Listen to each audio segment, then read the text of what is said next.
नमस्ते दोस्तों, 15 अगस्त 2021 को भारत जो है वो अपने आजादी के 75 साल जो है वो पूरे कर रहा है।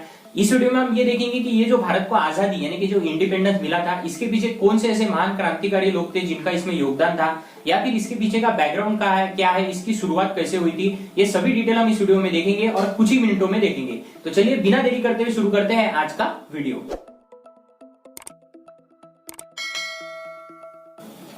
तो बात है 16वीं सदी की यानी कि 16th सेंचुरी की, जब भारत में मुगल साम्राज्य का राज चल रहा था। मुगल साम्राज्य के जो सबसे बड़े योद्धा थे या सबसे बड़े जो राजा थे, उनका नाम था बाबर। बाबर ने भारत में 1526 से 1530 के बीच राज्य किया। उसके बाद जो उनके उत्तराधिकारी हुए हुमायूं, उन्होंने 1530 से 1556 के बीच राज्य किया। हुमायूं के जो उत्तराधिकारी हुए अकबर, उन्होंने 1556 से 1605 तक राज्य किया। उसके बाद में जो अकबर थे, उनके जो उत्तराधिकारी हुए जहांगीर, उन्होंने 1605 से 1627 तक राज्य किया। उसके बाद शाहजहां जो थे, उन्होंने 1627 से 1657 तक राज्य किया। और आखिर में जो उनके राजा थे वो थे औरंगजेब, जिन्होंने 1658 से 1760 तक राज्य किया। लेकिन इसी बीच जो भारत के मराठा के काफी बड़े नेता थे, जिनका नाम था छत्रपति शिवाजी महाराज, उनका जन्म जो है वो हो चुका था। उनका जन्म हुआ था 6 अप्रैल 1627 को और उनकी जो मृत्यु है वो हुई है 1680 को। मराठाओं ने भी काफी युद्ध लड़े और उसमें जो सबसे बड़ा उनका युद्ध था वो था 1761 में लड़ा हुआ उनका जो युद्ध था वो था पानीपत का तृतीय युद्ध, जो था मराठाओं के बीच और अहमद शाह अब्दाली के बीच। जो मराठा के नेता थे सबसे बड़े छत्रपति शिवाजी महाराज, उनके जो उत्तराधिकारी थे उन्होंने भी राज्य किया था। उनके जो उत्तराधिकारी थे उनके कुछ नाम इस प्रकार है: संभाजी, राजाराम और बालाजी विश्वनाथ। उसके बाद में इसी वक्त सन 1600 में जो ईस्ट इंडिया कंपनी थी, जो कि ब्रिटिश की कंपनी थी, वो इंडिया में सिर्फ व्यापार करने के लिए आई थी। तो वो 1600 में इंडिया में दाखिल हो चुके थे। लेकिन उनका जो एम था या फिर उनका जो लक्ष्य था वो ये था कि उन्हें भारत पर राज्य करना था, सिर्फ व्यापार नहीं करना था, भारत पर राज्य करना था। इसकी शुरुआत कैसी हुई? तो इसकी शुरुआत हुई सन 1757 में। 1757 में हुई प्लासी की लड़ाई। प्लासी की लड़ाई हुई जो अंग्रेजों के सेनापति थे, जिनका नाम था रॉबर्ट क्लाइव, और जो बंगाल के नवाब थे, जिनका नाम था सिराजुद्दौला, इनके बीच में यह लड़ाई हुई। लेकिन जो बंगाल के नवाब थे सिराजुद्दौला, उनके जो सहकर्मी या उनके जो साथी थे, जिनका नाम था मीर जफर, उन्होंने उनके साथ धोखाधड़ी की, वो अंग्रेजों के साथ मिल गए और इसी वजह से इसमें अंग्रेजों की जीत हो गई। लेकिन उसके बाद फिर से 1764 में एक बक्सर का युद्ध हुआ।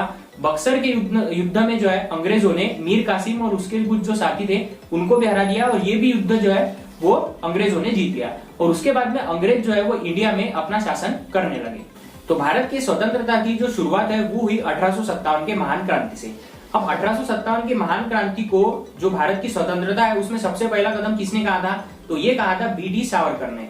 और ये जो 1857 की महान क्रांति हुई थी, ये क्यों हुई थी या फिर इसके पीछे क्या रीजन था, वो मैं आपको बताना चाहूंगा।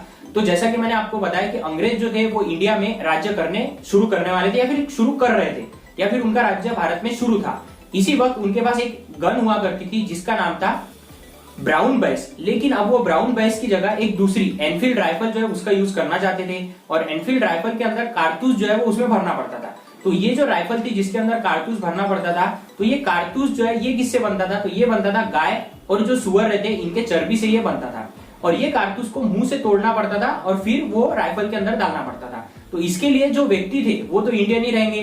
तो उनके एक व्यक्ति थे जिनका नाम था मंगल पांडे, जो कि बैरकपुर के एक सेनानी थे। उनको ये चीज अच्छी नहीं लगी और उन्होंने ये करने से इनकार कर दिया।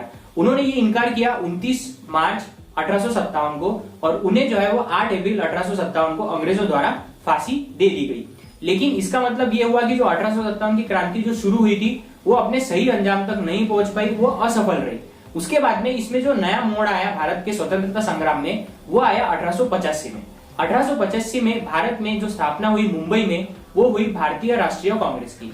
और इसकी जो अध्यक्षता थी वो की थी उमेश चंद्र बैनर्जी ने, और ए.ओ. ह्यूम जो थे वो वहां पर प्रथम उपस्थित थे। उसके बाद में अगर हम बात करें तो भारत का जो राष्ट्रगीत है और राष्ट्रगान है, इसमें काफी डिफरेंस है। लोग इसमें काफी ज्यादा कंफ्यूज हो जाते हैं। तो मैं आपको ये बताना चाहूंगा कि भारत का जो राष्ट्रगीत है उसका नाम है वंदे मातरम, और यही सबसे पहले 1896 में कलकत्ता के भारतीय राष्ट्रीय कांग्रेस के अधिवेशन में गाया गया था। उसके बाद 1905 में क्या हुआ? तो 1905 में जो लॉर्ड कर्जन थे, जो उस समय भारत के गवर्नर जनरल थे, तो उन्होंने क्या किया? उन्होंने ये किया कि बंगाल का विभाजन किया, क्योंकि भारत के जो लोग थे वो एकत्रित एकत्रित आ गए थे स्वतंत्रता के लिए, तो उन्हें ये बात अच्छी नहीं लग रही थी, तो उन्होंने बंगाल का विभाजन करना शुरू किया। पर हद तब पार होगी जब 4 लोग जो थे वो भी एक जगह पर नहीं रह पाते थे, क्योंकि ये जो बंगाल का विभाजन करने लगे थे इसके वजह से।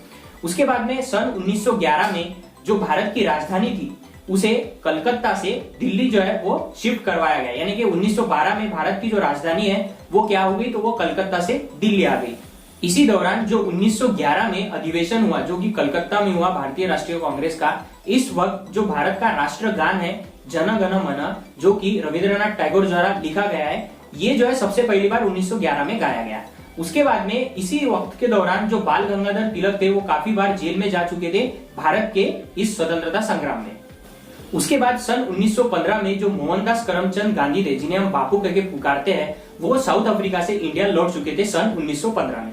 उसके बाद में क्या हुआ, तो उसके बाद में सन 1919 में एक एक्ट बनाया गया जिसका नाम है रॉलेट एक्ट, जिसे काला कायदा भी कहा जाता है। अब इसमें क्या होता था, तो कोई भी व्यक्ति को बिना पूछे उसकी गिरफ्तारी जो है वो ये एक्ट के अनुसार करी जा सकती थी।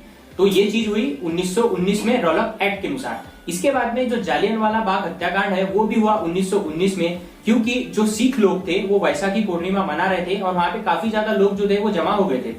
लेकिन जो जनरल डायर थे उन्होंने ऑर्डर दी उनके सैनिकों को, और वहां पर करीबन हजारों जो सिख कर्मी थे वो 1919 में मारे गए थे। उसके बाद में इसके अपोज करने के लिए असहयोग आंदोलन जो है वो शुरू किया गया, लेकिन चौरा चौरी कांड जो है वो हुआ 1922 में। 1922 में जब चौरा चौरी कांड हुआ तो यहाँ पर क्या हुआ, तो चौरा चौरी कांड के अंदर ये हुआ कि जो वहां पर पुलिस स्टेशन था उसे जलाया गया, ये हुआ चौरा चौरी कांड के अंदर। उसके बाद में 1925 में काकोरी कांड हुआ। काकोरी कांड में क्या हुआ, तो काकोरी कांड में जो एक रेलवे थी उसे लूटा गया।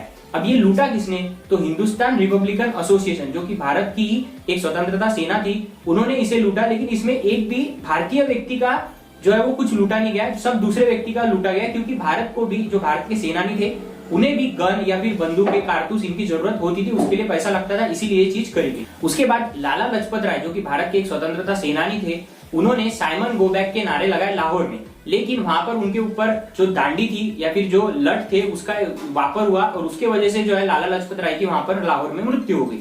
लेकिन ये बात जो है वो भगत सिंह, बटुकेश्वर दत्त और राजगुरु को पसंद नहीं है, इसीलिए भगत सिंह और बटुकेश्वर दत्त ने क्या किया, लाहौर का जो अधिवेशन था विधानसभा का वहां पर बम फेंका, जिसके वजह से जो भगत सिंह थे उन्हें 23 मार्च 1931 को जो है वो फांसी हो गई। उसके बाद में सन 1929 को पूर्ण स्वराज्य की मांग जो है ये किसके द्वारा करी गई, तो सन 1929 में जो पंडित जवाहरलाल नेहरू थे उनके द्वारा पूर्ण स्वराज्य की मांग सन 1929 में करी गई। उसके बाद में सबसे पहले लाहौर में तिरंगा भी जो है वो पंडित जवाहरलाल नेहरू ने ही फैलाया था सन 1929 में।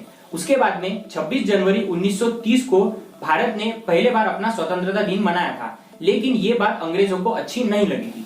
उसके बाद में इसका विरोध करने के लिए जो महात्मा गांधी थे उन्होंने 1930 में दांडी यात्रा का शुभारंभ किया, लेकिन जैसे ही उन्होंने दांडी यात्रा का शुभारंभ किया तो 1932 में जो है उन्हें जनवरी महीने में फिर से रॉलेट एक्ट के अनुसार उन्हें जेल में डाल दिया गया बिना किसी मुकदमे के। उसके बाद 1933 में वो वहां से बाहर निकले, जिसके बाद जो भारतीय राष्ट्रीय कांग्रेस थी उसके जो अधिवेशन थे वो कंटिन्यू चल ही रहे थे। इसमें जो सबसे बड़ा नाम आया वो आया नेताजी सुभाष चंद्र बोस का। नेताजी सुभाष चंद्र बोस जो थे वो 2 अधिवेशन, 1938 का अधिवेशन और 1939 का, जो कि हरिपुरा और त्रिपुरा में हुआ था, वहां पर वो भारतीय राष्ट्रीय कांग्रेस के अध्यक्ष थे। लेकिन ये बात महात्मा गांधी को जो है वो पसंद नहीं आई। इसके वजह से जो नेताजी सुभाष चंद्र बोस थे उन्होंने एक अपना अलग ब्लॉक बनाया जिसका नाम था फॉरवर्ड ब्लॉक, और इसकी स्थापना उन्होंने करी थी 1939 में। उसके बाद पूरे वर्ल्ड में जो द्वितीय विश्व युद्ध हुआ वो हुआ सन 1939 से 1945 तक, और इसी दौरान जो नेताजी सुभाष चंद्र बोस थे वो भारत छोड़कर जापान में चले गए। जापान में वो मिले जाकर जो उस वक्त काफी बड़े नेता हुआ करते थे जिनका नाम था हिटलर, उनसे वो जाके मिले। उन्होंने जो भारत का स्वतंत्रता संग्राम चल रहा है उसके बारे में मदद मांगी, लेकिन जो हिटलर थे उन्होंने उन्हें इनकार कर दिया। उसके बाद में नेताजी सुभाष चंद्र बोस जो थे वो जाकर मिले रासबिहारी बोस से, और रासबिहारी बोस से जाकर मिलकर उन्होंने आजाद हिंद फौज की जो स्थापना की। आजाद हिंद फौज जो थी उन्होंने भारत के स्वतंत्रता संग्राम में काफी महत्वपूर्ण भूमिका जो है वो निभाई थी। उसके बाद में क्या हुआ, तो उसके बाद में जो महात्मा गांधी थे उन्होंने सन 1942 में चले जाओ का जो है वो नारा दिया। उसके बाद में भारत में चले जाओ जो है वो काफी प्रसिद्ध हुआ, और 8 अगस्त को जो है 8 अगस्त 1942 को जो भारत के करमचंद गांधी थे यानी कि जो महात्मा गांधी थे उन्हें फिर से गिरफ्तार कर लिया गया। उसके बाद में नेताजी सुभाष चंद्र बोस ने वहां पर यानी कि जापान में जब इसकी स्थापना करी थी आजाद हिंद फौज की, तो उन्हें दिल्ली चलो का नारा दिया था। उसके बाद में सन 1946 में क्या हुआ, तो सन 1946 में जो एटली थे, जो कि उस वक्त प्रधानमंत्री थे अंग्रेज के, उन्होंने भारत में भेजा था कैबिनेट मिशन को। कैबिनेट मिशन का क्या काम था, तो कैबिनेट मिशन को भारत में जो स्वतंत्रता संग्राम चल रहा है इसके वजह से जो भी हानि हो रही है उसे नियंत्रित करना और भारत में संविधान सभा का गठन करना, ये काम दिया गया था कैबिनेट मिशन को। तो भारत में जो संविधान सभा थी उसमें काफी बड़े बड़े नाम थे, जैसा कि बी.आर. अम्बेडकर, उसके बाद में सरदार वल्लभ भाई पटेल, डॉक्टर राजेंद्र प्रसाद, पंडित जवाहरलाल नेहरू, ऐसे काफी बड़े बड़े नाम इसमें थे। और इसमें एक थी प्रारूप समिति। प्रारूप समिति के जो अध्यक्ष थे वो थे बी.आर. अम्बेडकर, और प्रारूप समिति में टोटल 7 मेंबर हुआ करते थे। और प्रारूप समिति ने ही जो संविधान था उसका पूरा रूप जो है वो तैयार किया था। उसके बाद में सन 1946 में एक और चीज हुई, वो ये हुई कि मोहम्मद अली जिन्ना, जो कि उस वक्त एक नेता थे, उन्होंने ये मांग रखी कि उन्हें मुस्लिम लोगों के लिए एक अलग देश चाहिए। उसके बाद में भारत में धर्म के नाम पर काफी ज्यादा दंगे होने लगे, हिंदू और मुस्लिम के बीच उस वक्त काफी ज्यादा टकराव होने लगे। बाद में आखिरकार 14 अगस्त 1947 को पाकिस्तान जो है वो एक अलग देश के रूप में नामित हुआ या फिर उसे स्वतंत्रता मिली, और 15 अगस्त 1947 में भारत को जो है वो एक स्वतंत्र देश के रूप में माना गया। और भारत के जो पहले राष्ट्रपति बने वो बने डॉक्टर राजेंद्र प्रसाद, और जो पहले प्रधानमंत्री बने वो बने पंडित जवाहरलाल नेहरू। तो आज की इस वीडियो में मैंने आपको ये बताने की कोशिश की कि भारत का जो स्वतंत्रता संग्राम है या फिर भारत को जो इंडिपेंडेंस स्वतंत्र मिला है वो कैसा मिला है, उसके पीछे क्या बैकग्राउंड था। उम्मीद है वीडियो आपको पसंद आया होगा। वीडियो अगर पसंद आया तो वीडियो को ज्यादा से ज्यादा शेयर कीजिए। धन्यवाद।